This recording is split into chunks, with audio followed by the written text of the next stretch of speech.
Click করুন অ্যাপের bell আইকনে আর সাবস্ক্রাইব করুন এবিপি আনন্দ।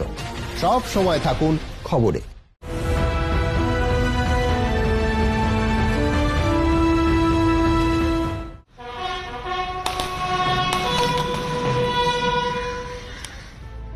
উড়ে ভিড়ু তোমার হাতে নাই ভুবনের ভার, হালের কাছে মাঝি আছে করবে তরি পার। তুফান যদি এসে থাকে তোমার কিসের দায়, চেয়ে দেখো ঢেউয়ের খেলা কাজ কি ভাবনায়। আসুক নাকো গহন রাতি হোক না অন্ধকার, হালের কাছে মাঝি আছে করবে তরি পার। তার প্রিয় কবির এই লাইনগুলি ঘুরে ফিরে মাঝে মধ্যে জীবনের নানা সময়ে তার মুখে উঠে এসেছে। তিনি বিশ্বাস করতেন ভারতীয় গণতন্ত্রের মাঝি হলেন জনগণ, আর তারাই কখনো কাউকে ভুল করতে দেবেন না। গণতন্ত্রের নৌকাকে তারাই ভাসিয়ে নিয়ে যাবেন, আর গণতন্ত্রের সেই পূজারীকেই চিরবিদায় জানালো দেশ। পঞ্চভূতে বিলীন হয়ে গেলেন প্রণব মুখোপাধ্যায়। করোনা আবহে জাতীয় প্রোটোকলের মধ্যে হিন্দু আচার ধর্ম মেনে তার শেষকৃত্য সম্পন্ন করলেন ছেলে অভিজিৎ মুখোপাধ্যায়। করোনা বিধি মানার ফলে খুব কম সংখ্যক মানুষই উপস্থিত হন দিল্লির লোধি গার্ডেন শ্মশানে।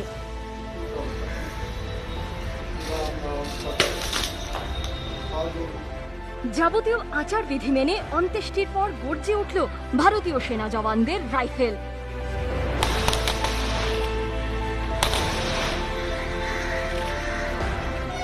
বেজে উঠল বিউগল।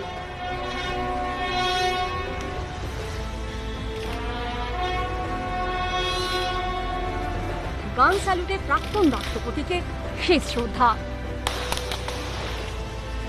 এর আগে শেষবারের মতো সবার শ্রদ্ধেয় প্রণব তাকে সম্মান জানাতে একে একে হাজির হন ভিভিআইপি রাজনীতিবিদ থেকে তার পুনমুগ্ধরা।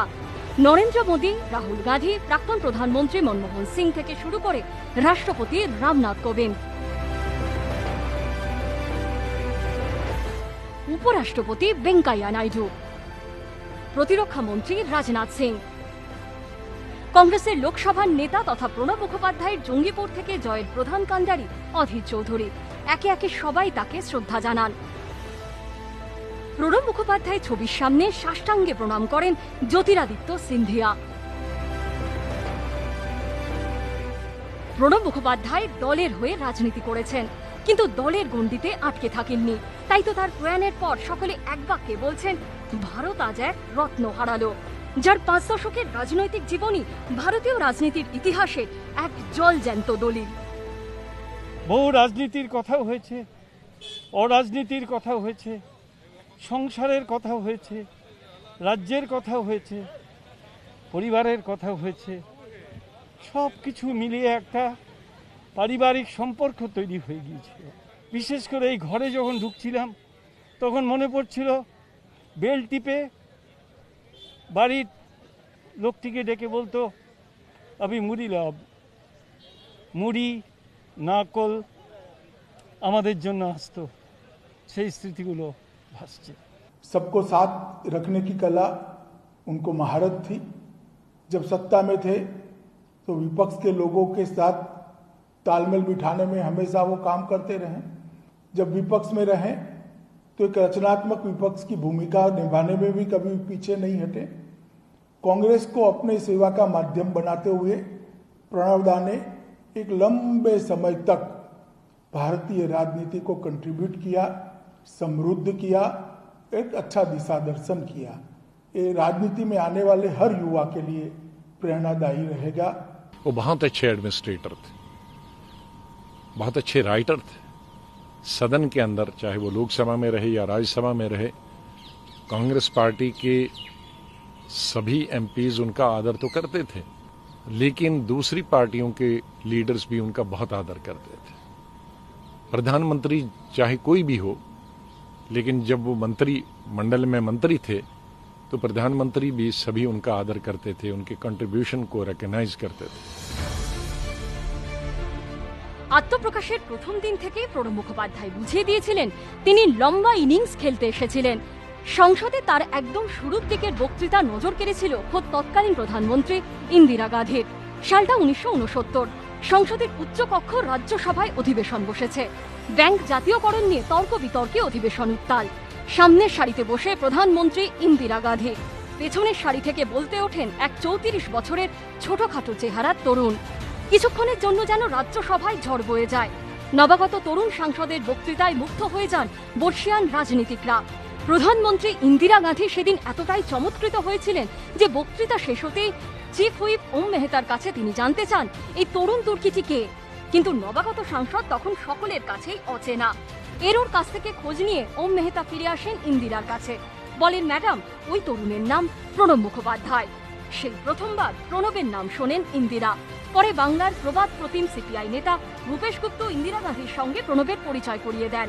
34 বছর বয়সী সাংসদের বক্তৃতা ইন্দিরা গান্ধীকে এতটাই মুগ্ধ করেছিল যে পরে সংসদে নিজের বক্তব্যে তিনি আলাদা করে প্রণবের বক্তৃতার কথা উল্লেখ করেন। সেই একসঙ্গে পথ চলা শুরু। ক্ষুরোধার মস্তিষ্ক এবং উপস্থিত বুদ্ধির জন্য ইন্দিরা গান্ধীর ভরসার পাত্র হয়ে উঠতে প্রণব মুখোপাধ্যায় বেশি দিন সময় লাগেনি। যতদিন কেন্দ্রীয় মন্ত্রী ছিলেন তালকাটরা রোডে প্রণব মুখোপাধ্যায়ের বাসভবনের দেওয়ালে 2টি ছবি টাঙানো থাকত, 2টি ইন্দিরা গান্ধীর। শেষ দিকে তার সঙ্গে আরেকটি রঙিন ছবি যোগ হয়। সেটি ছিল ইন্দিরার পুত্রবধূ এবং কংগ্রেসের সভানেত্রী সোনিয়া গান্ধীর। প্রজন্মের পর প্রজন্ম ধরে কংগ্রেসকে পথ দেখিয়েছেন তিনি।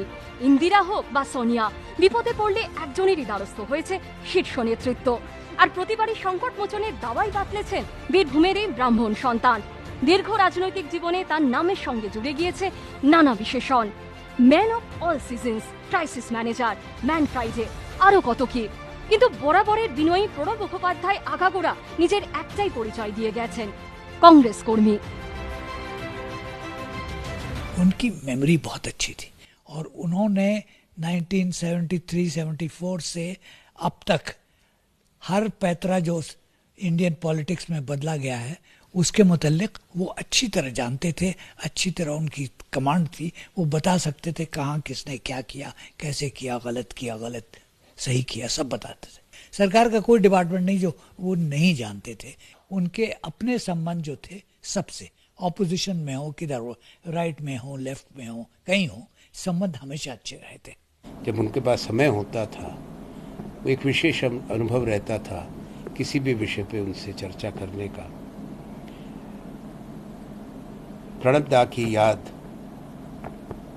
इस देश को रहेगी, हर उस व्यक्ति को जिन्होंने उनके साथ काम किया। প্রণব মুখোপাধ্যায়ের রাজনীতি ছিল শিষ্টাচারের রাজনীতি। কারো দল কিংবা মতাদর্শ আলাদা হতেই পারে, কিন্তু ব্যক্তিগত সম্পর্কে তার ছাপ পড়বে কেন? এই ছিল প্রণব মুখোপাধ্যায়ের মন্ত্র। তাই তো দিল্লিতে অটল বিহারী বাজপেয়ী কিংবা লালকৃষ্ণ আডবাণীর সঙ্গে প্রণব মুখোপাধ্যায়ের সখ্য ছিল দেখার মতো। এরাজ্যে 2009 এবং 2011 সালে বামেদের বিরুদ্ধে তৃণমূল এবং কংগ্রেস জোট বেঁধে লড়াই করেছিল, কিন্তু সেজন্য বুদ্ধদেব ভট্টাচার্য সহ বাম নেতাদের সঙ্গে তার ব্যক্তিগত সম্পর্ক কোনোদিন এতটুকু টাল খায়নি। আপনাকে মানুষ ভাবে যে আপনি একজন স্টেটসম্যান, একদম রাজ্য রাজনীতির পলিটিক্সের লোক নন, কিন্তু এই রকম একটা সিপিএম সরকার, বামফ্রন্ট সরকার থাকবে কি থাকবে না প্রশ্নটা যখন এখানে আপনি এত সক্রিয়ভাবে প্রচারে করছেন, কোথাও একটা যে ব্যক্তিগত সম্পর্ক মুখ্যমন্ত্রীর সঙ্গে কেন্দ্রীয় অর্থমন্ত্রী বা ব্যক্তি বুদ্ধদেবের সঙ্গে প্রণব মুখোপাধ্যায় একটু শীতল হয় না? না, এটা মনে করার কোনো কারণ, কারণ it is a political battle, it's a political battle. এবং আমাদের যে সম্পর্কটা মূলত গড়ে ওঠে সেটা রাজনৈতিক পরিমণ্ডলে গড়ে ওঠে সাধারণভাবে। অনেকে থাকতে পারে, ব্যক্তিগত সম্পর্ক থাকতে পারে, কিন্তু সেটার সঙ্গে এটাকে মেলানোর কোনো প্রশ্ন নেই। কিন্তু যখন দেখেন যে জনসভায় আপনার নীতি, আপনার সরকার, আপনার অর্থমন্ত্রক আক্রমণের লক্ষ্য, সেটা তো নীতিগত প্রশ্ন আসে না, সেটা তো নীতিগত প্রশ্ন, ওটা তো ব্যক্তিগত প্রশ্ন না। আমার বাজেটের সমালোচনা নিশ্চয়ই হবে, আমার ফিসক্যাল পলিসির সমালোচনা নিশ্চয়ই হবে, এবং তার জবাব আমি নিশ্চয়ই দেব, দিচ্ছি, জনসভাতেও দিচ্ছি, পার্লামেন্টেও দিচ্ছি, বাইরেও দিচ্ছি, কিন্তু সেটা নীতির প্রশ্ন, সেটা তো ব্যক্তির প্রশ্ন না। প্রণব মুখোপাধ্যায় কোনোদিনই ব্যক্তিগত সম্পর্ক এবং রাজনীতিকে গুলিয়ে ফেলেননি।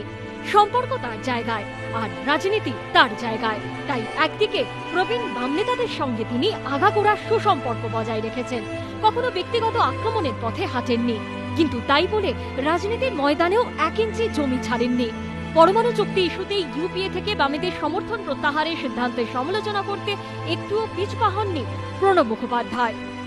2009 সালের জোটটার জন্য আপনি প্রকাশ কারাতকে কতটা কৃতিত্ব দেবেন সেই সময়ের পরমাণু চুক্তি ইস্যুতে সিপিএম এর সরকার ফেলার চেষ্টা? আমি ভাবি না, কারণ আমি ওটা ওদের ভুল সিদ্ধান্ত বলে মনে করি, এবং ওই সিদ্ধান্ত সম্পূর্ণভাবে ভুল হয়েছিল। সেদিনে সমর্থন প্রত্যাহার করার কোনো কারণ ছিল না, এবং সমর্থন প্রত্যাহার করে ওরা আমাদের সরকারটা হয়তো পড়ে যেত। দ্যাট ডাজ নট মিন যে আমরা সিভিল নিউক্লিয়ার কোঅপারেশন এগ্রিমেন্ট করতাম না। আমাদের সরকার পড়ে গেলে প্রকাশ কারাত আসতেন না, বিজেপি করত। উইকিলিক্সে তো বেরিয়েও গেছে, আদবানি অ্যাসুরেন্স দিয়েছিল। কাজী তত্ত্বের দিক থেকে তারা যে দেউলিয়া এটা প্রমাণিত, এবং ভারতবর্ষের কমিউনিস্টরা তো শিখলেন না। একজন ইতিহাসের ছাত্র হিসেবে আমার মনে হয় যে ভারতবর্ষের কমিউনিস্টদের যে শিক্ষাটা নেওয়া দরকার ছিল, একবার চোখ বুঝে যেটা ওদের ভাবার দরকার ছিল, যে 1920 সাল থেকে সংগঠিত কমিউনিস্ট আন্দোলন আজকে 2011, 20 থেকে 2011 প্রায় 91 বছর হয়ে গেছে। ভারতবর্ষের 3টে প্রান্তীয় রাজ্য ছাড়া তাদের অস্তিত্ব নেই, কেরালা, পশ্চিমবাংলা, ত্রিপুরা। একটা রাজনৈতিক দল ডক্টর শ্যামাপ্রসাদ মুখার্জি তৈরি করলেন 1950 সালের পর, নেহেরু লিয়াকত চুক্তির বিরোধিতা করে মন্ত্রিসভা থেকে পদত্যাগ করে বেরিয়ে এসে জনসংঘ, আজকের বিজেপি। 50 বছর পূরণ হওয়ার আগে 1998 সালে সেই দলটা ভারতবর্ষে 180টা লোকসভার আসন দখল করে কেন্দ্রীয় ক্ষমতায় যেতে পারে। 48 বছরের দল পারে, 91 বছরের দল 3টে প্রান্ত থেকে বেরিয়ে ভারতবর্ষের মূল কেন্দ্রে, ভারতীয় রাজনীতির মূল কেন্দ্রে নিজেকে প্রতিষ্ঠিত করতে পারে না। কেন পারে না, ভারতবর্ষের কমিউনিস্টরা কখনো ভাবল।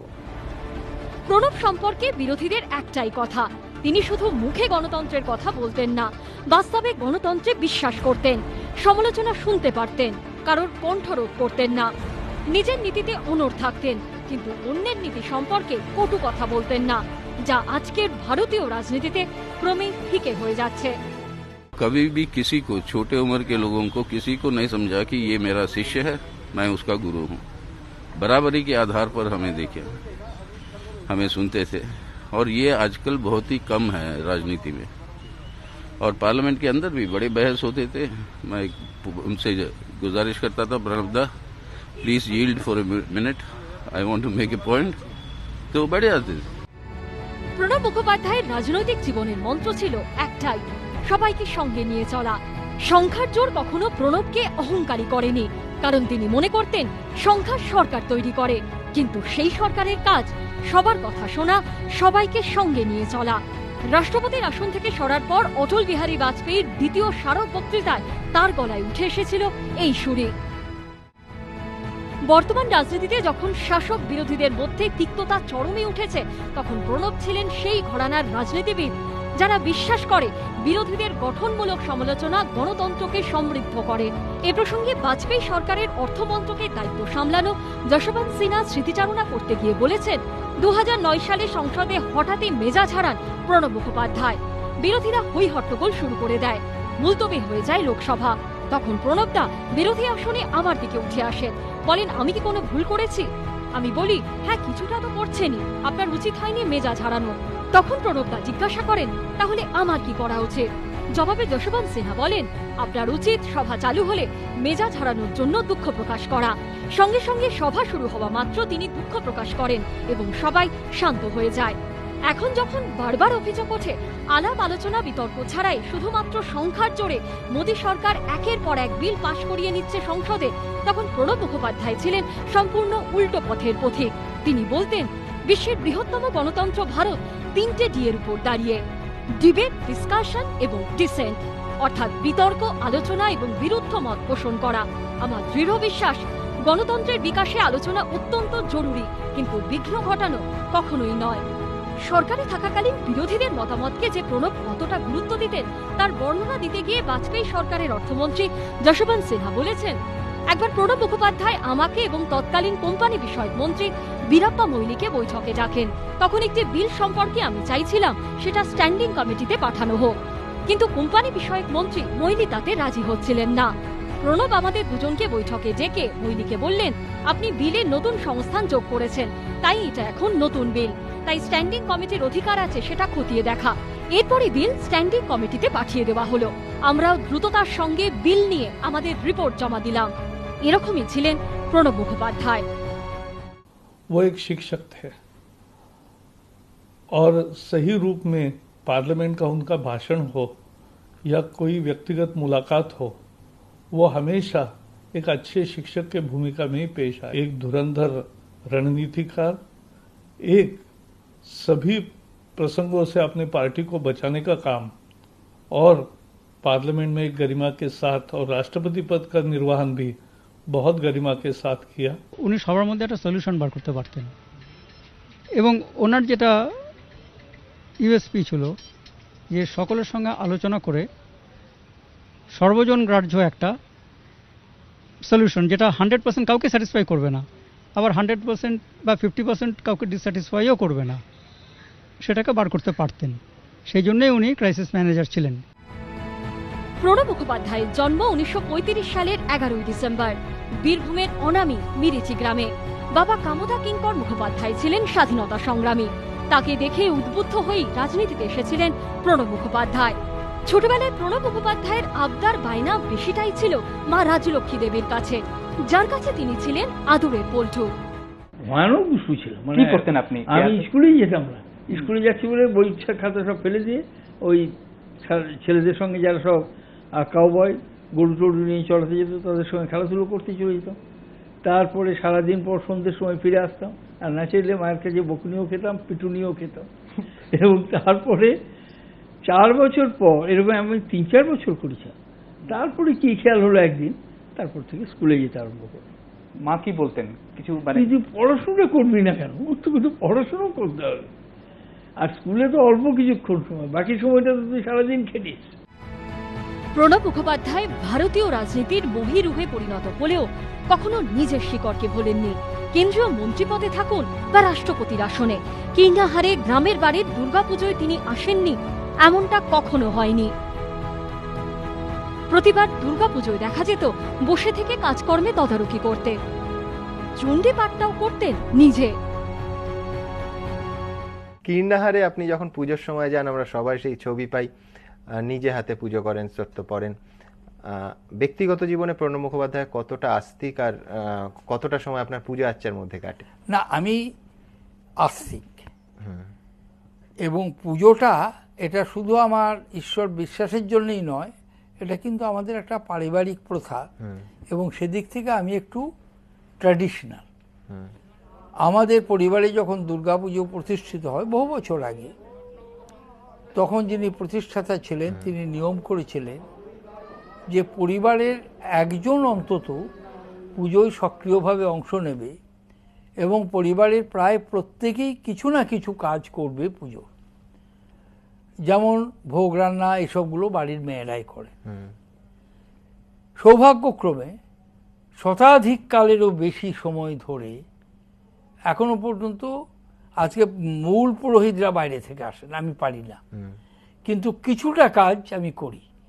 যেমন যখন আমি উপস্থিত থাকি, পুজোর একটা অঙ্গ স্তোত্রপাঠ, সেটা আমি করি, চণ্ডীপাঠটা আমি করি, 3 দিনই করি, এবং 13টি অধ্যায়ই আমি পড়ি।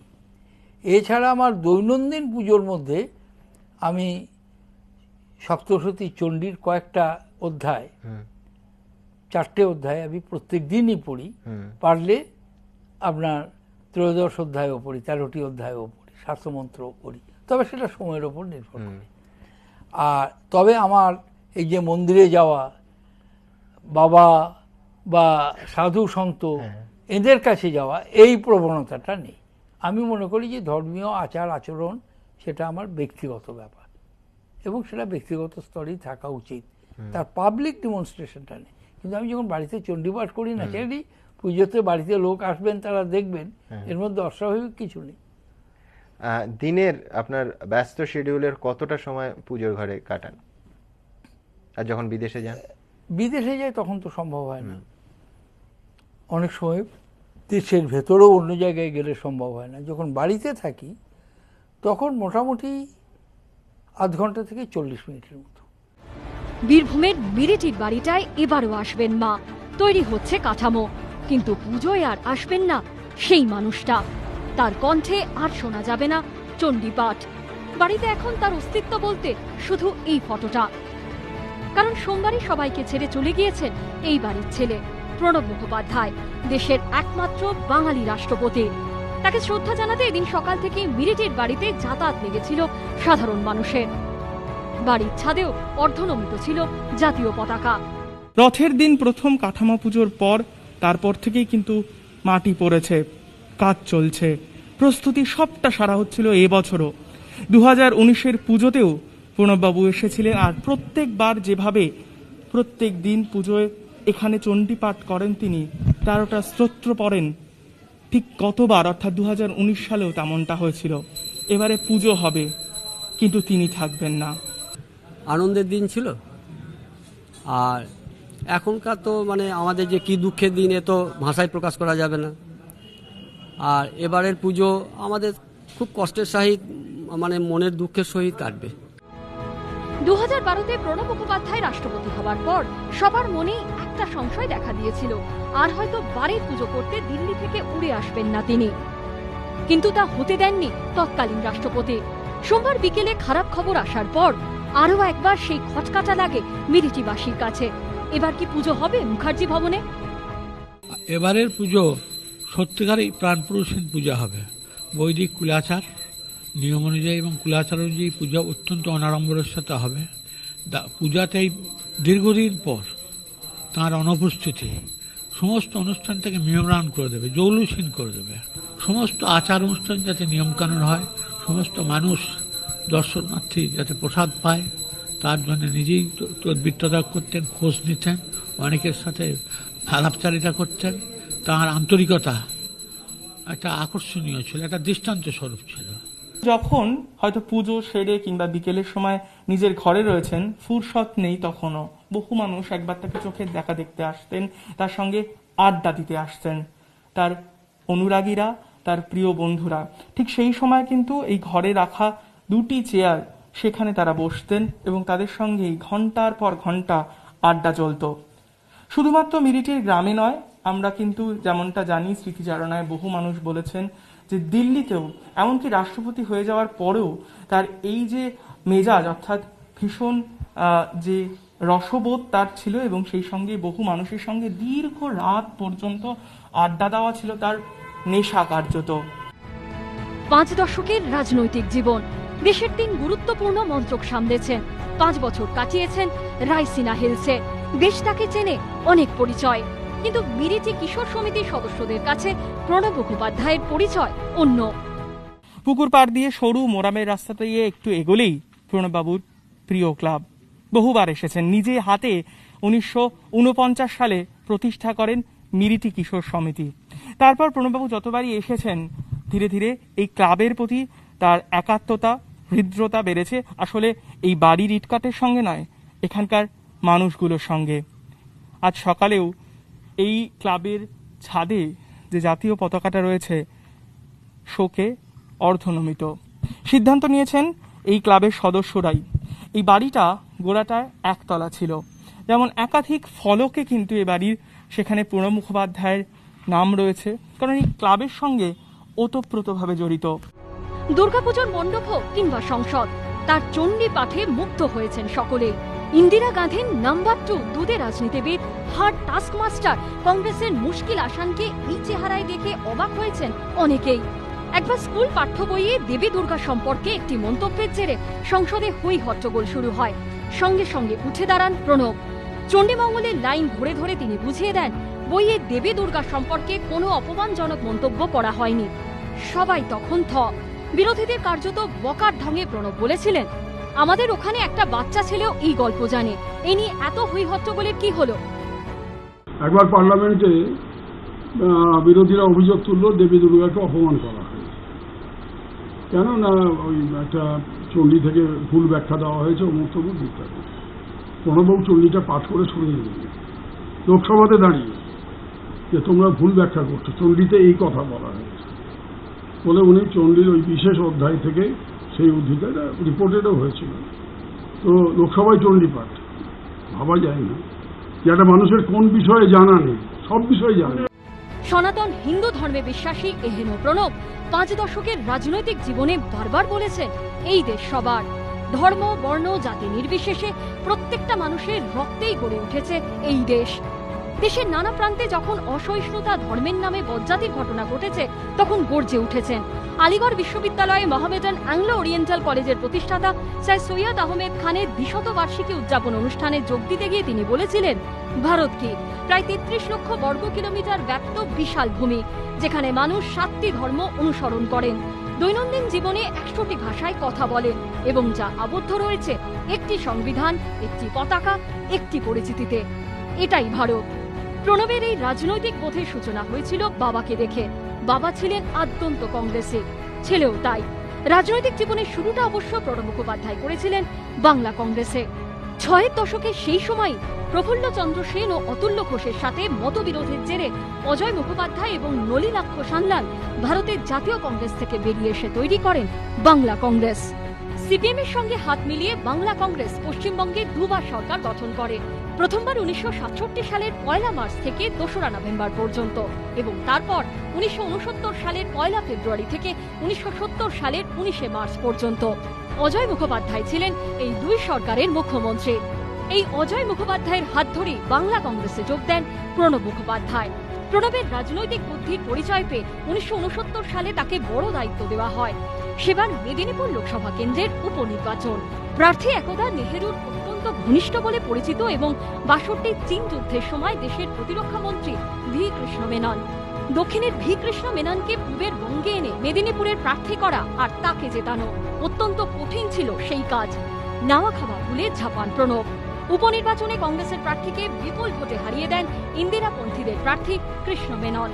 তবে এই জয়ের নেপথ্য কারিগর প্রণব মুখোপাধ্যায়ের মরিয়া চেষ্টা নজরে পড়েছিল সকলেরই। 1969 সালে বাংলা কংগ্রেসের হয়ে প্রথমবার রাজ্যসভায় নির্বাচিত হন তিনি। আর সংসদের উচ্চকক্ষ অর্থাৎ রাজ্যসভায় নিজের দ্বিতীয় বক্তৃতাতেই তিনি নজর কাড়েন খোদ ইন্দিরা গান্ধীর। 1970 সালের 19 মার্চ বাংলা কংগ্রেস ও সিপিএম এর জোট ভেঙে যায়। পতন হয় যুক্তফ্রন্ট সরকারের। এরপর বাংলা কংগ্রেসেও ক্ষয় শুরু হয়। শেষ পর্যন্ত দলটি ভারতীয় জাতীয় কংগ্রেসের সঙ্গে মিশে যায়। এই সময় ইন্দিরা গান্ধীর হাত ধরে কংগ্রেসে চলে আসেন প্রণব মুখোপাধ্যায়। সেই শুরু। রাজ্যসভার সেই প্রথম পরিচয়ে প্রণব মুখোপাধ্যায় নামে রত্নটিকে চিনে নিয়েছিলেন ইন্দিরা গান্ধী। ধীরে ধীরে সেই তরুণী হয়ে ওঠেন ইন্দিরার অন্যতম আস্থাভাজন। ক্যাবিনেটের নাম্বার 2। তখন প্রণব কিছু বলা মানে তাতে ইন্দিরার সম্মতি পাওয়া স্রেফ সময়ের অপেক্ষা। প্রণবকে এতটাই বিশ্বাস করতেন তিনি। প্রণব মুখোপাধ্যায়ও সারা জীবন সব জায়গায় খোলাখুলি স্বীকার করেছেন তার মেন্টর একজনই, শ্রীমতী গান্ধী। ও প্রতিদিন পার্লামেন্ট লাইব্রেরিতে বহু ঘন্টা ধরে পড়াশোনা করত। ইন্দিরা গান্ধী আসা যাওয়ার পথে, তিনি তখন প্রধানমন্ত্রী, তিনি তখন একদিন খোঁজ করলেন যে ছেলেটি কে। তখন সবাই ওকে জানালো উনি আমাদের রাজ্যসভার কংগ্রেসের নতুন সদস্য। এই প্রথমে ইন্দিরা গান্ধী তার প্রতি আকৃষ্ট হলেন। দ্বিতীয়, যেটা অনেকেই জানেন না, এইবার রাজ্যসভায় সেদিন প্রণব তার মেডেন স্পিচ বা প্রথম বক্তৃতা দেবে। তো তখন দেখা গেল যে রাজ্যসভায় কোরাম নেই। সেই শুনে ইন্দিরা গান্ধী তার সমস্ত মন্ত্রীদের নিয়ে রাজ্যসভায় চলে এলেন এবং সেখানে প্রণব একটি বক্তৃতা দিল। সেটা এতই তথ্য নির্ভর এবং এত যুক্তিনিষ্ঠ ছিল যে ইন্দিরা গান্ধী মুগ্ধ হয়ে গেলেন। অবিলম্বে তিনি যে কাজটা করলেন সেটা হচ্ছে প্রণবকে ডেপুটি কমার্স মিনিস্টার তৈরি করেন। পরবর্তীকালে যত সময় এগোতে লাগলো ততই প্রণব হয়ে উঠল ইন্দিরার কাছের মানুষ এবং ইন্দিরা গান্ধী প্রণবকে নিজের ছেলের মতো ভালোবাসতেন। কোন দল, আমাদের দল তো বটেই, এমনকি ইন্দিরা গান্ধীর বাড়িতেও যখন পছন্দ অপছন্দের মধ্যে বিতর্ক ছিল অর্থাৎ রাজীব গান্ধী এবং ইন্দিরা গান্ধীর ব্যাপার নিয়ে, তখনও কিন্তু ইন্দিরা গান্ধী ওনার পক্ষে মত দিতেন। তার কারণ ওনার ব্রেনটা ছিল একদম কম্পিউটার ব্রেন। ইন্দিরাজি যদি জিজ্ঞেস করতেন এত সালে পেট্রোলের কতটা করে আমরা কিনেছি, তো তখন পিছন দিকে যদি তাকাতেন প্রণব মুখার্জির দিকে, প্রণব নাই বলতে পারছেন কত কত জায়গা দিয়ে কেনা হয়েছে, মানে মাথাটা ওনার কম্পিউটার ছিল। ভালোবাসার পাত্র ছিলেন বলেই হয়তো একবার প্রণবকে ইন্দিরা গান্ধীর কাছে বেশ বকাঝকা খেতে হয়েছিল। অনেক দায়িত্ব পেলেও প্রণব মুখোপাধ্যায়ের মনে একটা কথা সবসময় খচখচ করত, তিনি কখনো লোকসভা থেকে জিতে আসেননি। অনেক সমালোচকের মুখেই তাকে শুনতে হতো তিনি রুটলেস ওয়ান্ডার। এই পরিস্থিতিতে কতকটা ছেলে মানুষের মতোই 1980 সালে তিনি লোকসভা ভোটে প্রার্থী হওয়ার জন্য কার্যত জেদ ধরে বসেন। ইন্দিরা গান্ধী বারবার তাকে লোকসভা ভোটে দাঁড়াতে নিষেধ করেন, কিন্তু জেদে প্রণব মুখোপাধ্যায় কোনো কথায় কান না দিয়ে এরাজ্যের বোলপুর লোকসভা কেন্দ্র থেকে লোকসভা ভোটে প্রার্থী হন। কিন্তু এই সিদ্ধান্ত প্রায় খালকেচে কুমির আনার মতো হয়ে যায়। বোলপুর লোকসভা কেন্দ্রে সিপিএম প্রার্থী সরদেশ রায়ের কাছে ৬৮,৬২৯ ভোটে হেরে যান কংগ্রেস প্রার্থী প্রণব মুখোপাধ্যায়। ইন্দিরা গান্ধী তো চোটে লাল, তার নিষেধ অমান্য করে তারই দলের মুখ পোড়ানো। সন্ধে হতেই দিল্লি থেকে ফোন প্রণব মুখোপাধ্যায়ের কলকাতার বাড়িতে। ফোনের ওপারে ক্ষুব্ধ ইন্দিরা চিৎকার করে বলেন, প্রত্যেকটা লোক জানতো তুমি হারবে, এমনকি তোমার স্ত্রীর পোষ্য পর্যন্ত এটা জানতো, কিন্তু তুমি নিজের জেদে অনড় থেকে আমার জন্য সমস্যা ডেকে আনলে। উত্তরের অপেক্ষা না করেই সশব্দে রিসিভার আছড়ে ফোন কেটে দেন ইন্দিরা। প্রণব মুখোপাধ্যায় তখনও রাজ্যসভার সাংসদ, কিন্তু ইন্দিরার রণংদেহী চেহারা দেখার পর তিনি মন্ত্রিসভায় জায়গা পাওয়ার আশা ছেড়ে দেন। কিন্তু এর কিছুদিন পর প্রণব মুখোপাধ্যায়কে ফোন করেন সঞ্জয় গান্ধী। তিনি বলেন, মা আপনার উপর ভীষণ রেগে রয়েছেন, তবে মা এটাও বলেছেন যে প্রণব তাকে ছাড়া মন্ত্রিসভা হয় না, আপনি দ্রুত দিল্লির বিমান ধরুন। আমরা একসাথেই বসেছিলাম, উনি প্রচুর ভোটে হারছিলেন, কিন্তু তিনি কোনো রকম বিচলিত না হয়েই বললেন এটা নিয়ে তোদের ভাবার কিছু নেই, কারণ পশ্চিমবঙ্গে বামফ্রন্ট রাজত্বে সঠিকভাবে ভোট হয় না, মানুষের মতামত প্রতিফলিত পায় না। যখন এইসব আলোচনা করছি সেই সময়ই দিল্লি থেকে ইন্দিরা গান্ধীর ব্যক্তিগত সহকারী প্রণববাবুকে ফোন করলেন এবং বললেন যে ম্যাডাম আপনাকে আজকে রাত্রের মধ্যে দিল্লিতে পৌঁছাতে বলেছে। তো তিনি বললেন আমি তো ভোটে হারছি, আমি আর দিল্লি গিয়ে কী করব। বললাম ম্যাডাম বলেছেন আপনি হারুন বা জিতুন, আপনি যেন দিল্লি আসেন। তবে প্রণব মুখোপাধ্যায়কে কোন মন্ত্রকের দায়িত্ব দেওয়া হবে তা নিয়ে শেষ মুহূর্ত পর্যন্ত ছিল সাসপেন্স। প্রণব মুখোপাধ্যায়ের লেখা থেকেই জানা যায় ঠিক 11টায় তাকে রাষ্ট্রপতি ভবনে পৌঁছে যেতে বলা হয়, কিন্তু রাষ্ট্রপতি ভবনের অশোকা হলে গিয়ে তিনি দেখেন তার নামে কোনো চেয়ার নেই। তিনি ইন্দিরা গান্ধীর দিকে তাকাতেই বুদ্ধিমতী প্রধানমন্ত্রী বুঝে যান কিছু সমস্যা হয়েছে। তার আত্মসহায়ক আর কে ধাওয়ান এসে প্রণব মুখোপাধ্যায়কে অপেক্ষা করতে বলেন। এরপর প্রথমে ক্যাবিনেট সচিবের সঙ্গে ও পরে রাষ্ট্রপতি সচিবের সঙ্গে কথা বলেন তিনি। জানা যায় রাষ্ট্রপতি ভবনে পাঠানো তালিকায় প্রণবের নাম টাইপ করা হয়নি, হাতে লেখা ছিল, সেজন্যই গোলমাল হয়ে যায়। প্রণব মুখোপাধ্যায়ের নামে কোনো চেয়ার বরাদ্দ করা হয়নি। ইন্দিরা গান্ধীর সঙ্গে সঙ্গে ওখানে বসেই একটা চিঠি লিখে রাষ্ট্রপতি সচিবকে দেন। তারপর প্রণবের বসার ব্যবস্থা হয় নরসিমা রাও এবং ভেঙ্কটরমণের মাঝখানে। সেদিন যতজন শপথ নিয়েছিলেন তাদের মধ্যে একমাত্র প্রণব মুখোপাধ্যায় ছিলেন রাজ্যসভার সদস্য এবং লোকসভা ভোটে পরাজিত। কিন্তু 1980 সালে তাকে প্রমোশন দেন ইন্দিরা গান্ধী, কেন্দ্রে প্রতিমন্ত্রী থেকে পূর্ণমন্ত্রী। ইন্দিরা গান্ধীর সরকারের বাণিজ্য, ইস্পাত এবং খনি মন্ত্রকের দায়িত্ব দেওয়া হয় প্রণব মুখোপাধ্যায়কে। এর 2 বছরের মধ্যেই একেবারে কেন্দ্রীয় মন্ত্রিসভার টপ করে ঢুকে পড়েন তিনি।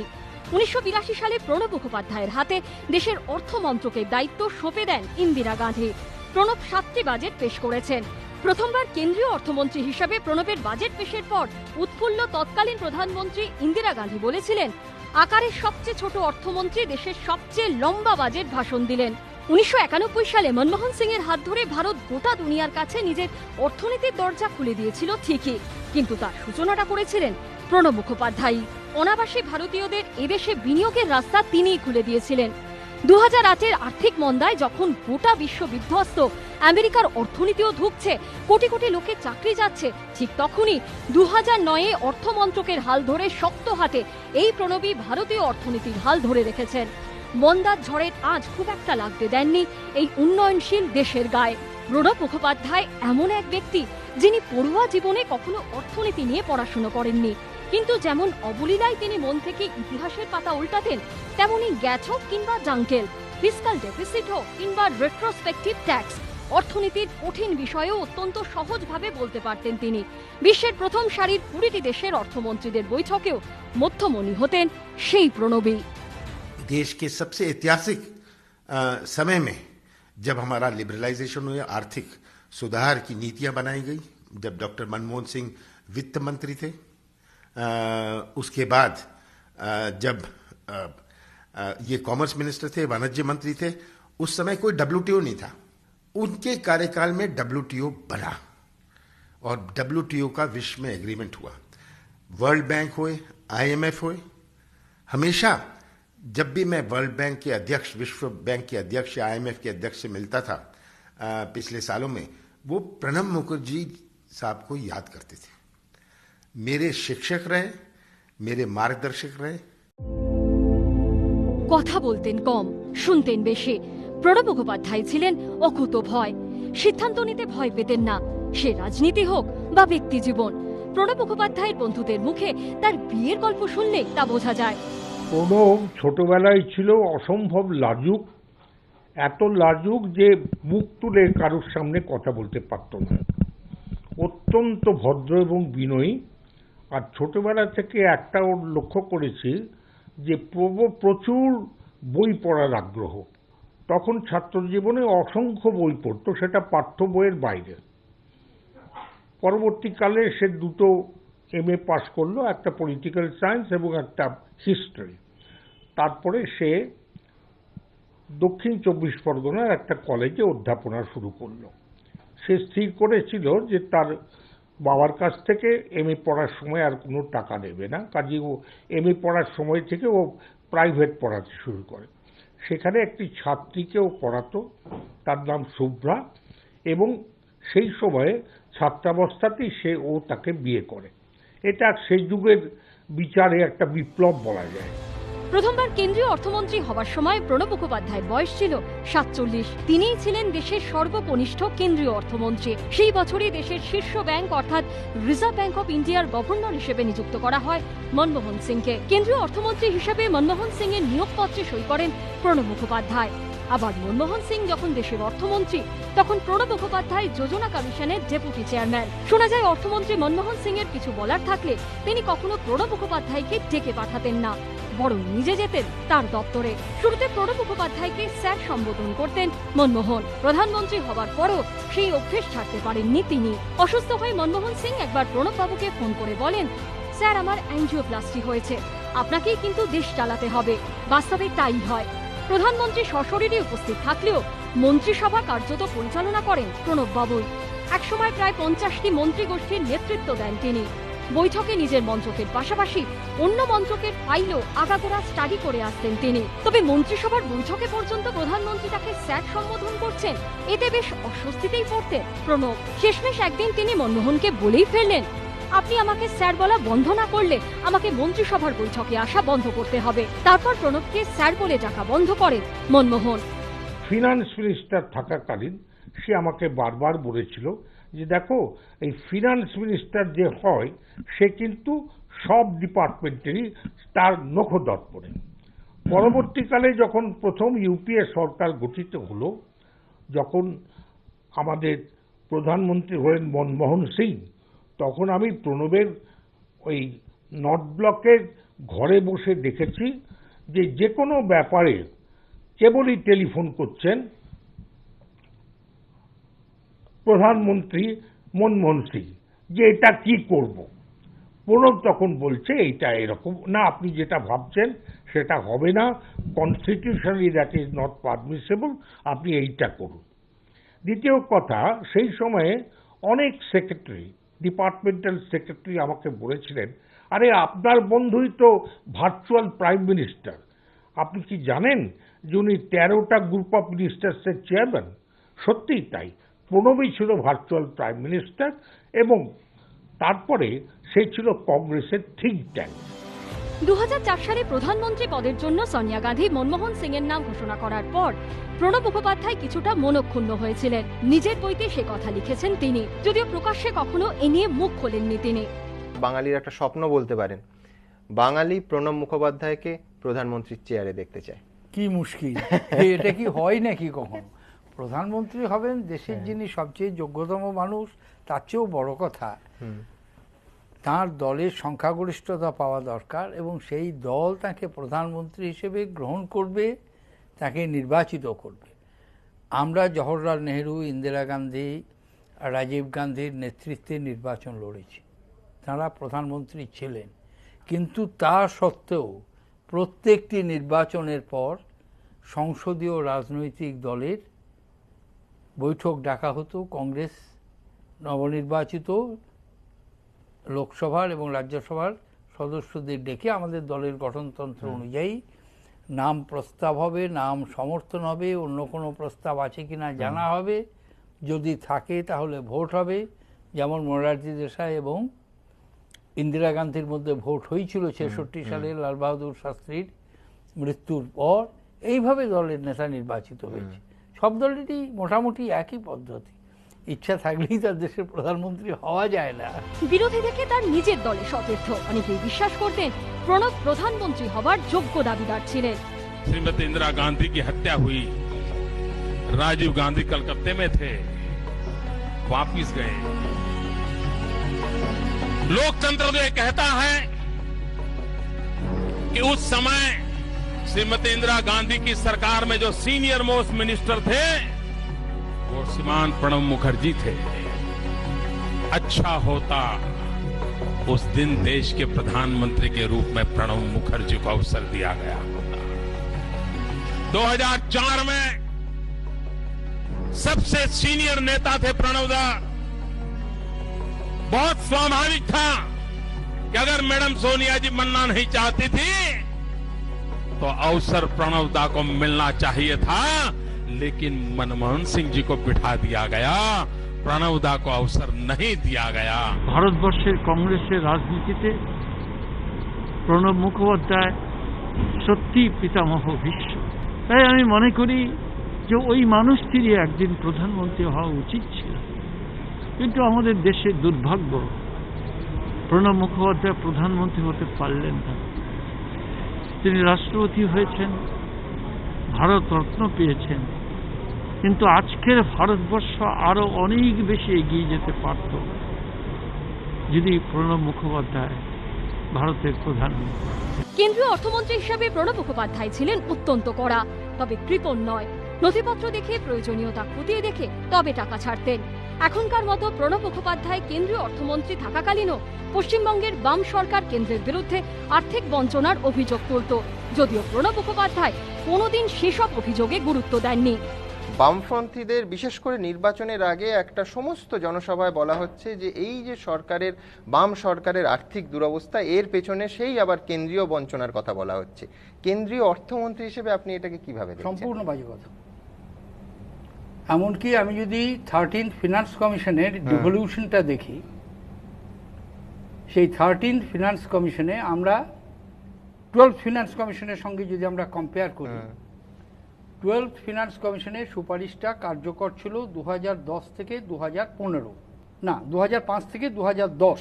এইটা ছিল 12th ফিনান্স কমিশন, 2005 থেকে 2010। পশ্চিমবাংলা এই 5 বছরে পেয়েছিল 51,000 কোটি টাকার কিছু বেশি।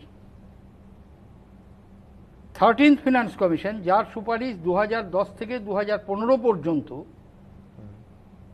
সেই পরিমাণটা 51,000 কোটি টাকা থেকে বেড়ে 1,18,000 কোটি টাকা হয়েছে।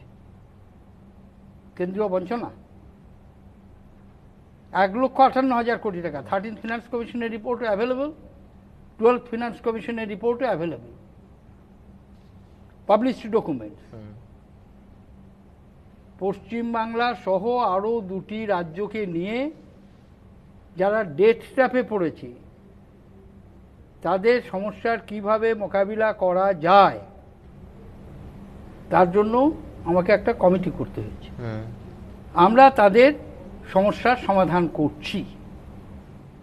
কাজেই আমি আগেই বলেছি, আমি কোনো অ্যাক্রিমোনিয়াস ডিবেটের মধ্যে যাব না।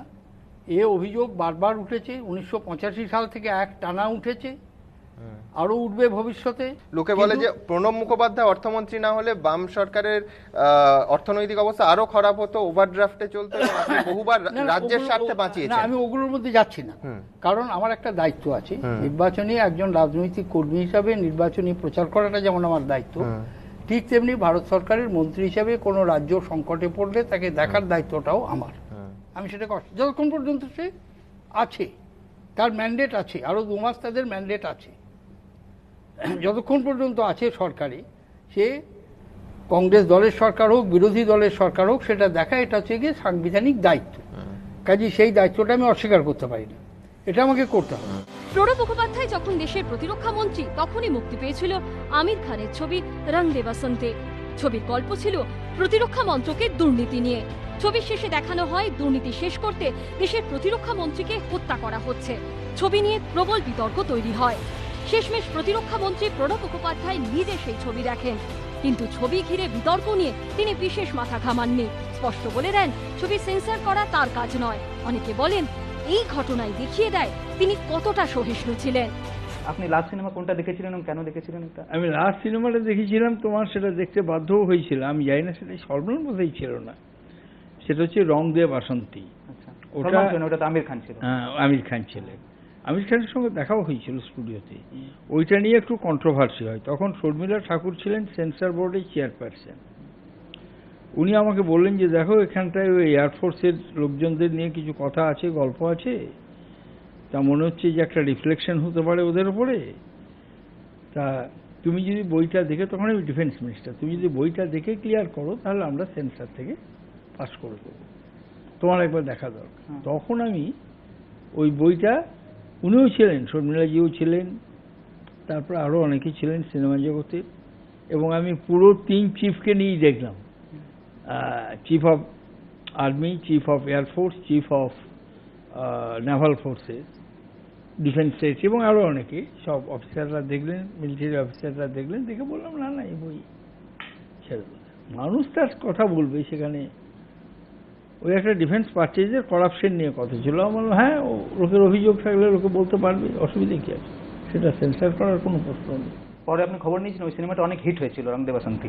আচ্ছা, হ্যাঁ, রং দে বসন্তীতে ওই যে কিছু ঘটনা ছিল, যেমন রেডিও স্টেশন দখল করে নিচ্ছে, এরকম আরও কিছু ঘটনা ছিল, আর ডিফেন্সের কিছু ব্যাপার দেখানো হয়েছিল। পরে ডিফেন্স থেকে অবজেকশন দিয়েছে। তো আমির খানের একটা পারিবারিক যোগসূত্র আছে, ওই আজাদিন ফৌজের কোনো মেজর টেজর বা যে হয় শাহনওয়াজ খান কিংবা হাবিবুর রহমান, এদের সঙ্গে কোনো একটা দূরের পারিবারিক সম্পর্ক আছে। কাউকে ধরে ধরে উনি প্রণববাবুর কাছে পৌঁছান। এছাড়া আপনি নিজে দেখুন, দেখে যদি আপনার মনে হয় যে ওইটার পারমিশন দেওয়া যাবে না, তাহলে ঠিক আছে, আপনি একবার দেখুন।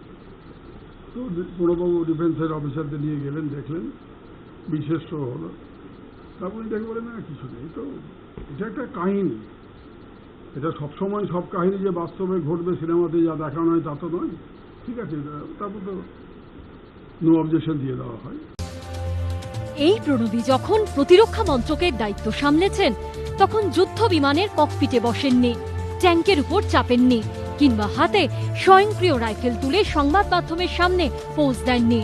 কিন্তু প্রতিরক্ষা মন্ত্রী এই প্রণব মুখোপাধ্যায় ভারত মার্কিন প্রতিরক্ষা ক্ষেত্রে এক যুগান্তকারী অধ্যায়ের সূচনা করেছিলেন। 2005 সালে প্রতিরক্ষা মন্ত্রী হিসেবে আমেরিকা সফরে যান প্রণব। মার্কিন বিদেশ সচিবের সঙ্গে 10 বছরের প্রতিরক্ষা চুক্তি স্বাক্ষর করেন। এই চুক্তি ভারত আমেরিকার মধ্যে প্রতিরক্ষা সম্পর্কে এক অন্য মোড় দেয়। দুদেশের মধ্যে প্রতিরক্ষা বাণিজ্যের সূচনা হয়, যা আগে কখনোই ভাবা যেত না। আবার 2008-এর নভেম্বরে মুম্বাইয়ে পাক জঙ্গিদের হামলার পর বিদেশমন্ত্রী হিসেবে এই প্রণব মুখোপাধ্যায় পাকিস্তানের বিরুদ্ধে আন্তর্জাতিক মঞ্চে বিভিন্ন দেশের সমর্থন আদায় করেছিলেন। তার আগে এই প্রণব মুখোপাধ্যায় ইন্দিরা গান্ধীর মন্ত্রিসভায় রাজস্ব ব্যাংকিং মন্ত্রকের স্বাধীন দায়িত্বপ্রাপ্ত মন্ত্রী হিসেবে মুম্বাইয়ের প্রথম ডন হাজি মস্তানের গ্রেপ্তারিতে গুরুত্বপূর্ণ ভূমিকা নিয়েছিলেন। অনেকে বলেন এই হাজি মস্তানের জীবনের উপরেই তৈরি হয়েছিল অমিতাভ বচ্চনের সুপারহিট ছবি দিওয়ার। 1974 সাল থেকেই দেশের ব্যাংকিং এবং রেভিনিউয়ের ইন্ডিপেন্ডেন্ট চার্জ গ্রহণ করেন। তখন বম্বে কাঁপাত শুকুর বাখিয়া বলে একজন স্মাগলার আর হাজি মাস্তান, ওরা ছিল বম্বের আন্ডারওয়ার্ল্ডের ডন। তো অনেকদিন ধরে রাজস্ব দপ্তর, রেভিনিউ ডিপার্টমেন্ট ওদেরকে ধরার চেষ্টা করে কাস্টমস বিভাগে পাচ্ছিল না, কারণ ওরা হাই সিজে জাহাজ যখন নোঙর করে কিছুক্ষণের জন্য, ওইখান থেকে ওরা স্পিড বোটে করে স্মাগল গুডসগুলোকে, কন্ট্রাব্যান্ডগুলো নিয়ে আসতো, নিয়ে এসে বিভিন্ন জায়গায় বিতরণ করত। ওদেরকে ধরার জন্য ওরা যে স্পিড বোট ব্যবহার করে তার চেয়ে বেশি গতি সম্পন্ন স্পিড বোট প্রণববাবু বিদেশ থেকে আনালেন 4খানা, এবং শেষ পর্যন্ত কাস্টমস এবং রেভিনিউ লোকেরা গিয়ে ওদের পুরো গ্যাংটাকে ধরলো, ওরা অ্যারেস্ট হলো। প্রণব মুখোপাধ্যায় মানে শুধু কাজ আর কাজ, মন্ত্রিত্ব সামলানো, মন্ত্রীগোষ্ঠী সামলানো, দল সামলানো, আর নেশা বলতে প্রচুর প্রচুর বই পড়া, আর একটা সময় পাইপের নেশা ছিল তার। আপনি পাইপ খাওয়ার কথা বললেন, পাইপ খাওয়ার একটা বহুশ্রুত গল্প আছে, একটু যদি দর্শকদের সেই গল্পটা শোনান। একটা গল্প তো শোনালাম, ইন্দিরাজি একবার বলেছিলেন, না ওটা আমি দর্শকদের বলিনি, যে প্রণবের মাথায় হাতুড়ি মারলে প্রণবের মুখ থেকে পাইপের ধোঁয়া বেরোবে কিন্তু কোনো কথা বেরোবে না। তার কারণ আমি সাধারণভাবে যেটা বলা উচিত নয় বা সরকারের তথ্য সেটা আমি কখনো বলি না, যেটা বলা যায় সেটা বলি, যেটা বলা যায় না সেটা বলি না। দ্বিতীয় কথা যেটা আমার পাইপ সম্পর্কে যেটা বললেন, যে আমার একটা ট্রেডমার্ক ছিল। আমি এখন যেমন লোকসভার নেতা, এর আগে রাজ্যসভার নেতা ছিলাম। আমি পাইপ খেতে শুরু করি 1973 সালে, যখন আমি মন্ত্রী হই তখন, এবং আমাকে প্রথম পাইপ উপহার দেন তখনকার পেট্রোলিয়াম মন্ত্রী, আমাকে খুব স্নেহ করতেন, পরে কংগ্রেসের সভাপতি হয়েছিলেন, আসামের দেবকান্ত বড়ুয়া মশাই। হি ওয়াজ এ কনসার্ট অফ পাইপ সিগার। এমনকি সোমনাথবাবু আমার জন্য একটা পাইপ এবং তামাক নিয়ে এসেছিলেন উনি বাইরে গিয়ে, এখনো আছে আমার কাছে পাইপটা। তারপরে তখন অবশ্য উনি সিপিএমের নেতা, স্পিকার নন, কিন্তু আমাদের সম্পর্ক বরাবরই ভালো। অনেকেই আমার জন্যে, মিসেস গান্ধীও পাইপ নিয়ে এসেছিলেন একবার জুলিয়াস নাইডের কাছ থেকে, মেসরাম পাইপ এখনো আছে আমার কাছে, আমি রেখেছি। কাজী আপনার অনেক গল্প আছে পাইপ সম্পর্কে। তারপর হঠাৎ একদিন সিদ্ধান্ত নিলাম যে খাবো না। তারপরে বহুদিন স্বাস্থ্যের কারণে সেটা না না কোনো কারণই না, কোনো ডাক্তার বারণ করেনি, একটু একটু আপত্তি করতো, আর সব গৃহিণী আপত্তি করে। কাজে আমার স্ত্রী মিসেস মুখার্জি মাঝে মাঝে আপত্তি করতেন, ছেলেমেয়েরাও একটু বড় হয়ে আপত্তি করতেন। ছেলেমেয়েরাও কেউ স্মোক করে না বোধ হয়, আমি জানি না, অবশ্য সম্ভবত করে না, মাঝে মাঝে আপত্তি করত। এবং তারা বলতেন যে এরকমভাবে অত স্মোক করো না। কিন্তু একদিন হঠাৎ সিদ্ধান্ত নিলাম, যাচ্ছে সবাই বলছে একটু স্মোক না করে দেখি না, সেই যে ছেড়ে দিলাম, আর কোনোদিনই খাওয়ার ইচ্ছা হয়নি। প্রথম সঙ্গে নিয়ে বেরোতাম, পাইপ নিতাম, তামাক নিতাম, পাউচ নিতাম, অল প্যারাফার্নালিয়া নিয়ে বেরোতাম, কিন্তু খেতাম। এখন আর নিয়ে বেরো। প্রণব মুখোপাধ্যায় ইন্দিরা গান্ধীর আস্থাভাজন, আবার সোনিয়া গান্ধীরও। তিনি স্টেটসম্যান, তিনি রাষ্ট্রনায়ক, কিন্তু ছোট বোনেদের কাছে তিনি বরাবরই ছিলেন স্নেহশীল দাদা। 28 বছরের ছোট ছোটদার থেকে সেটাই জানি, ভীষণ পড়তে ভালোবাসত। আমার মা অসম্ভব বই, আমরা ভাই বোনেরা বই পড়ার নেশাটা আমার মার থেকেই পেয়েছিলাম। মা পাগলের মতো বই পড়তে ভালোবাসতেন। স্নেহ ভালোবাসার অভাব আমি কোনোদিন অনুভব করিনি, হয়তো একটু বেশি স্নেহ ভালোবাসা পেয়েছিলাম। এখন মনে হয় অতটা না পেলেই হয়তো ভালো হতো। আমার সাথে আমার ছোটদার শেষ দেখা হয়েছিল মার্চ মাসে। আমি আর আমার শেষ দিয়ে গিয়েছিলাম, দিল্লিতে গিয়েছিলাম। ইদানিং বৌদি ছিল না বলে খুব গেলে ব্যস্ত হতে, হ্যাঁ রে তোরা সব ঠিক মতো খাবার পেয়েছিস? আমি তো হাসতাম, আমি বলতাম ও ছোটদা আর খাওয়া যায় না গো। খাবার টেবিলে আমরা একসঙ্গেই খেতে বসতাম। বাংলা তো বিশেষ করে বাংলা গ্রামার খুব ভালো করে পড়িয়েছিল। আমি সায়েন্সের মেয়ে হো, বাংলা গ্রামার পড়াতাম স্কুলে। 7-8 জ্বর হয়েছিল, রেজাল্ট আনতে যাবে না, আমি সিস্টার নিবেদিতা গার্লস স্কুলে পড়েছি, বাগবাজারে ভর্তি করে এসেছিল ওখানে। তারপরে নিয়ে এসছে, আর আমি তো বিকেলে খেলে টেলে ঘরে ঢুকে কই দেখি রেজাল্ট ফার্স্ট হয়েছে। তো সপার থাপ্পড়, ফার্স্ট হইনি, সেলাই ফেল করে র্যাঙ্ক নেমে গিয়েছিল 7th। অনেকদিন ভীষণ ব্যস্ত থাকতো, কথাই বলতে পেতাম না। ওই পুজোর সময় কি করছিস, হয়তো একবার রাগ করে বলছি দূর আর আসবো না, ভালো কথা বলবে না। এই পুজো বাড়িতে কত লোক কতদিন এসেছে, এটা তো একটা পুণ্যভূমি, কেন বলছো আসবো না? তো ওনাকে সারপ্রাইজ দেওয়ার জন্য আমি 3 পিসিকে বললাম যে দেখো আমি তোমাদের নিয়ে যাওয়ার সব বন্দোবস্ত করছি, আমার সঙ্গেই যাবে, কিন্তু বাবাকে বলতে পারবে না। ওনার জন্মদিন পালন হলো, উনি ওদের দেখারে তোরা কোত্থেকে এলি হঠাৎ, সেটা হলো। সেই একটা সকলকে আমি ডেকেছিলাম, উনি খুব ওটাকে এনজয় করেছিলেন। তা আমার প্ল্যান ছিল 2020 থেকে যেটা শুরু করলাম, যতদিন উনি সুস্থ থাকবেন দ্যাট উইল কন্টিনিউ, কিন্তু সেকেন্ড সুযোগটা আর আমি আর পেলাম না। 1969 সালে প্রণব মুখোপাধ্যায় রাজনীতি শুরু করার পর দিল্লির রাজনীতিতে দশকের পর দশক ধরে রাজত্ব করেছে কংগ্রেস, কিন্তু 1977 সালের পর থেকে এ রাজ্যে বাম শাসনের অবসান তারা ঘটাতে পারেনি। অনেকে একে কংগ্রেসের ব্যর্থতা হিসেবেই দেখেন, কিন্তু এ প্রসঙ্গে প্রণব মুখোপাধ্যায়ের মত ছিল একটু আলাদা। 77 থেকে 2009 কংগ্রেসের যে যাত্রা, যে জার্নি, সেটা ব্যর্থ না। ব্যর্থ এ কথা আমি বলবো না, কিন্তু আমরা ভোটের লড়াইয়ে তাদের হারাতে পারিনি। তার কারণ একটা আছে রাজনীতিতে। প্রথমত হচ্ছে পশ্চিমবাংলার রাজনীতিটা সুভাষচন্দ্রের সময় থেকে আরম্ভ করে একটা বামপন্থী প্রবণতা আছে। 1952 থেকে 67 আমরা 52, 57, 62 তিনটে সাধারণ নির্বাচন আমরা জিতেছি, কিন্তু প্রত্যেকটি সাধারণ নির্বাচনে বামপন্থী শক্তিগুলোর শক্তি বেড়েছে। 26 থেকে 52 হয়েছে, 52 থেকে ভাগ হওয়া সত্ত্বেও 63, 64 হয়েছে, শেষ পর্যন্ত 127 হয়েছে। অজয়বাবুর নেতৃত্বে বাংলা কংগ্রেসের 34টাকে বাদ দিলেও 167-র মধ্যে সবকটা মার্ক্সবাদী দল, সবকটা বামপন্থী রাজনৈতিক দল। কাজেই এই যে বামপন্থী প্রবণতাটা যেটা আছে, সেই প্রবণতাটার ফলে সব বামপন্থী ভোটগুলো একত্রিত হচ্ছে। কংগ্রেস পশ্চিমবাংলায়, ভারতবর্ষের অন্য জায়গায় লেফট অফ দি সেন্টার হলেও পশ্চিমবাংলায় কিন্তু রাইটিস্ট ফোর্স হিসেবে চিহ্নিত।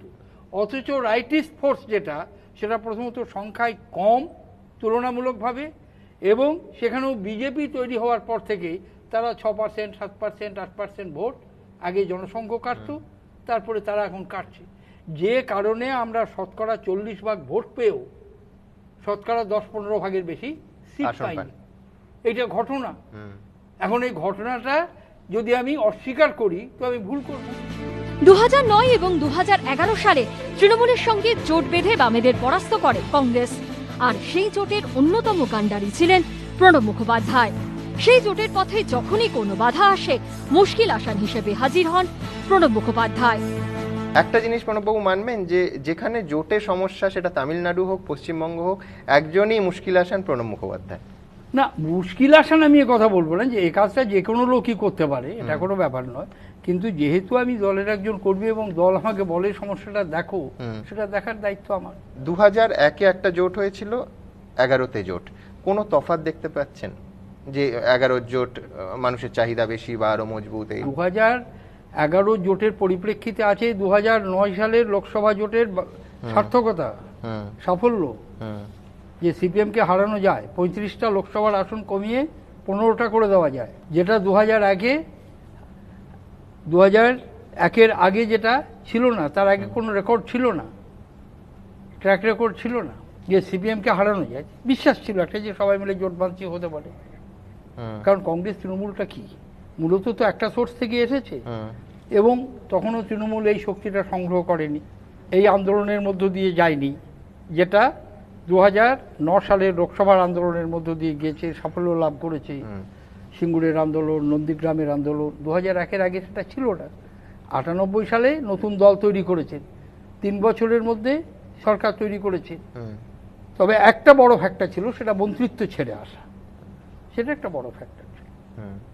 কিন্তু সেই তুলনায় যে পরিবেশটা, পারিপার্শ্বিকটা, বিশ্বাসযোগ্যতাটা সেই পরিমাণ ছিল না। বামেরা একটা প্রচার করছে যে তৃণমূল কংগ্রেসের সঙ্গে কংগ্রেসের জোট একটা বাস্তবতার উপর দাঁড়িয়ে আছে, তার কারণ কেন্দ্রে তৃণমূল যদি সমর্থন উইথড্র করে তাহলে কেন্দ্রের সরকারটা আনস্টেবল হয়ে যাবে। আপনি কি এটা মানেন? সবসময় মানি। তাদের সঙ্গে আমাদের সমর্থন করতে হয়েছিল, তা নিতে হয়েছিল কি জন্য? আমার যদি একক 272 থাকতো, জোট করার প্রয়োজনীয়তা আমি কিন্তু সম্পূর্ণ অন্য দৃষ্টি থেকে দেখি। আচ্ছা, 2009 সালের, কারণ আমরা মনে করি পশ্চিম বাংলায় আমরা তো এতদিন ধরে লড়াই করছি কংগ্রেস, আমরা তো মূলত সিপিএম বামফ্রন্ট বিরোধী। আমি একক শক্তিতে পারিনি, অনেকে সেটা স্বীকার করেন না, আমি সেটা স্বীকার করি যে আমি পারিনি একক শক্তিতে। 77 সাল থেকে পারিনি, 77 থেকে 98-এর আগে পর্যন্ত, 96 পর্যন্ত যখন মমতা বন্দ্যোপাধ্যায় আমাদের সঙ্গে ছিলেন তখনও পারিনি। আপনি কি এটা বলছেন যে যেহেতু এইবারের ভোটটা একটা বিশেষ ভোট, একটা মেরুকরণ? বিশেষ ভোট বলে আমি বলছি না, এখানে এবারের ভোটটাকে আমি যেভাবে ব্যাখ্যা করছি সেটা হচ্ছে যে মানুষের একটা প্রবণতা ছিল যে জোট বাঁধো। বহু লোক আমাকে বলেছে যে একটা জোট হোক, বাম বিরোধী শক্তিটা একটা জায়গায় আসুক, এবং সেই বাম বিরোধী জোটটা একটা জায়গায় আসলে তারা সিপিএমকে হারাতে পারে, এই বিশ্বাসটা 2009 সালের আগে ছিল না। 2009 সালের লোকসভা নির্বাচনের পর সেটা প্রতিষ্ঠিত হয়েছে। এইটা হচ্ছে অ্যাডিশনাল ফ্যাক্টর। প্রণব মুখোপাধ্যায়ের জীবনে অবসর বলে কিছু ছিল না, ছিল শুধু কাজ আর কাজ, আর ভালোবাসতেন খেতে। কলকাতায় ফিরলেই পুরনো সতীর্থদের কাছে আবদার করতেন এটা সেটা খাওয়ার জন্য। যখন মন্ত্রী ছিলেন তখন আমার বাড়ির কয়েকটা বাড়ি পরেই, বালিগঞ্জের আমার কনস্টিটিউয়েন্সির মধ্যেই, যেটা কপার গেস্ট হাউস বলে, সেই কপার গেস্ট হাউস উনি উঠতেন, থাকতেন, বহুদিন ধরে থাকতেন। এবং সভাপতি আমার বাড়ি থেকেই ওনার যা কিছু প্রয়োজনীয় জিনিস থেকে আরম্ভ করে ওনার যদি চিংড়ি মাছ খেতে ইচ্ছা হতো তো আমি আমার বাড়িতে এসে খেতেন। আমি 28 নম্বর স্টুডেন্ট রোডে থাকতাম এই পাড়ায়। মূলত আদ্যপ্রান্ত বাঙালি একবারে বলতে যা বোঝায়। তবে তিনি জানতেন ক্রিজে টিকে থাকতে হলে ফিটনেস অত্যন্ত জরুরি, তাই স্বাস্থ্যকে তিনি কখনো অবহেলা করেননি। একদিকে কেন্দ্রের এত গুরুত্বপূর্ণ দায়িত্ব, রাজ্যের আপনার নিজের কেন্দ্রের দায়িত্ব, এত কিছুর মধ্যে এই শিডিউলের মধ্যে নিজেকে ফিট রাখেন কিভাবে? আপনার ফিটনেস মন্ত্র কি? আমার ওটা মন্ত্র বলতে আমি যেটা বুঝি, আমি কাজের মধ্যে থাকলে উৎসাহ পাই। আচ্ছা, একটা কথা বলতে পারি আমি, যে আমি ছোটবেলা থেকেই খুব খাটতে পারি, এবং সেই খাটাটা আমার সমসাময়িক যারা তারা সবাই পারতেন, কারণ সেটা কম্পালশন ছিল। আমার বাড়ি থেকে হাই স্কুল হচ্ছে 4 মাইল দূরে, কিলোমিটার নয়। কোনো রাস্তা ছিল না। রাস্তা করেছি 1973 সালে আমি মন্ত্রী হওয়ার পর। আমি স্কুল ফাইনাল পাশ করি 1952 সালে। কাজেই 6 বছর 5 থেকে 10 এই 4 মাইল হাঁটতাম, যেতাম আসতাম জমির আল রাস্তা দিয়ে। বর্ষার সময় আমাদের ইউনিফর্ম ছিল, আমরা একটা করে গামছা পরতাম, কারণ ভিজে যাবে প্যান্ট শার্ট, এবং প্যান্ট শার্ট একটা ব্যাগের মধ্যে ভরে মাথায় আর একটা গামছা দিয়ে বেঁধে, আর এই যে মাঝখানে জলা জমিটা প্রায় 2 মাইলের মতো, 2 মাইল না 1.5 মাইলের মতো জায়গা, বা 1 মাইলের কিছু বেশি, এই জায়গাটা আসার পর হাত মুখ ধুয়ে প্যান্ট শার্ট পরে ভদ্র হয়ে আমরা স্কুলে যেতাম। এইটা ছিল আমাদের দৈনন্দিন প্র্যাকটিস। শীত গ্রীষ্ম জুতো আমরা পরতাম খালি শীতকালে এবং গরমকালে, কারণ পরবো কোথায়, রাস্তা কোথায়, হাঁটবো কোথায়। কাজেই এই খাটার অভ্যাসটা আমার বরাবরেরই। এছাড়াও আমি কাজ ভালোবাসি, কাজ পছন্দ করি, কাজ ফেলে রাখতে চায় না। সেই জন্য যত কাজ বাড়ে আমাকে ফিট রাখতে হয়। আর একটা জিনিস যেটা আমি খুব স্ক্রুপুলাসলি মেনটেন করি, আমার বাবা মার কাছ থেকেই পেয়েছি, সেটা হচ্ছে গিয়ে যে আমি খাওয়া দাওয়ার ব্যাপারে খুব নিয়মিত। আমি খাই অল্প এবং খুব বেশি পরিমাণেও খায় না, এবং যেটাকে আপনারা বলেন রিচ খাবার সেসবও খায় না। এবং আমি কখনো জীবনে কোনোদিন কোনো অ্যালকোহলিক ড্রিঙ্ক করিনি। আমার নেশার মধ্যে একটা ছিল, সেটা একটা সময় খুব পাইপ খেতাম। এছাড়া অন্য কোনো নেশাও আমার নেই। কিন্তু তা সত্ত্বেও শরীরের তো নানা রকমের রোগ ব্যাধি আসে, যেমন ডায়াবেটিস হয়েছে, এটাকে নিয়ন্ত্রণে রেখেছি। এবং আরেকটা কাজ আমি করি সময় পেলেই, সেটা হচ্ছে হাঁটি। সকালে 1 ঘন্টা হাঁটি। এখন 1 ঘন্টা পারি না, সেই জন্য একটা ট্রেডমিলে আমি 40-45 মিনিট মিনিমাম হাঁটি। মোটামুটি ধরুন আপনার 3 কিলোমিটারের মতো। রাজীবের সঙ্গে সম্পর্ক খুব একটা মসৃণ না হলেও সোনিয়া গান্ধীর কাছে প্রণব মুখোপাধ্যায় ছিলেন শিক্ষকের মতো। 2012 সালে রাষ্ট্রপতি প্রার্থী হওয়ার পর সোনিয়া গান্ধীর সঙ্গে সৌজন্য সাক্ষাৎ করতে যান প্রণব। ফেরার সময় প্রণব সোনিয়াকে বলেছিলেন, ম্যাডাম, এটাই হয়তো আপনার বাড়িতে আমার শেষ আসা।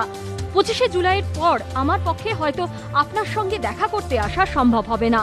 1990 সালে রাজীব গান্ধী এখানে চলে আসার পর গত 2 দশকে অসংখ্যবার এখানে এসেছে, বহু বিষয়ে মত বিনিময় করেছে, যুক্তিতর্ক করেছে। দীর্ঘদিনের বিশ্বস্ত সৈনিককে সংসদীয় রাজনীতি থেকে বিদায় জানাতে গিয়ে সোনিয়াও দৃশ্যতই আবেগপ্রবণ হয়ে ওঠেন। তিনি বলেন, প্রণবজি, আমি আপনাকে মিস করব।